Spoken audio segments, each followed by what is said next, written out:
హైదరాబాద్లో drug విక్రయాల్లో pub DJ players కీలకంగా మారుతున్నారు. డ్రగ్స్ విక్రయిస్తూ వరుసగా పట్టుబడుతున్నారు. నిన్న ఇద్దరు పబ్ డీజేలను పోలీసులు అరెస్ట్ చేశారు. పబ్బుల్లో పనిచేస్తూ డీజేలు డ్రగ్స్ సరఫరా చేస్తున్నట్టు తెలుస్తోంది. బెంగళూరుకు చెందిన డీజే సన్నీతో పాటు హైదరాబాద్కు చెందిన డీజే అఖిల్ను అరెస్ట్ చేశారు పోలీసులు.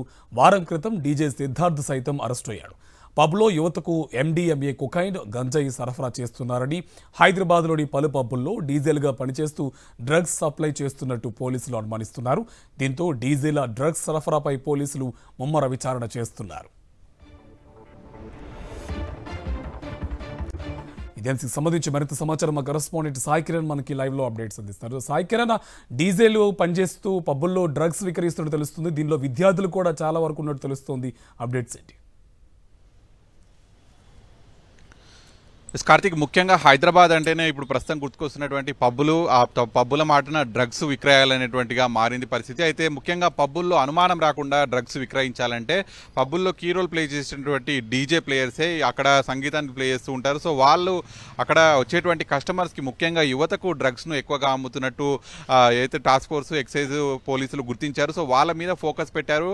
పబ్కు వస్తున్నటువంటి వారిని విచారించగా, అలాగే టెస్టులు చేయగా కూడా అందులో ముఖ్యంగా డీజే ప్లేయర్స్ దొరుకుతున్నారు. గత వారం క్రితం సిద్ధార్థ్ అనేటువంటి డీజే ప్లేయర్ డ్రగ్స్ విక్రయిస్తూ దొరకగా కూడా నిన్నటికి నిన్న అఖిల్, అలాగే బెంగళూరుకు చెందినటువంటి ఒక డీజే ప్లేయర్ కూడా డ్రగ్స్ విక్రయిస్తూ కూడా దొరకడం జరిగింది. ముఖ్యంగా హైదరాబాద్లో దాదాపు 100-150కి పైగా పబ్స్ ఉంటాయి. అందులో కాస్ట్లీ పబ్స్ ఉంటాయి.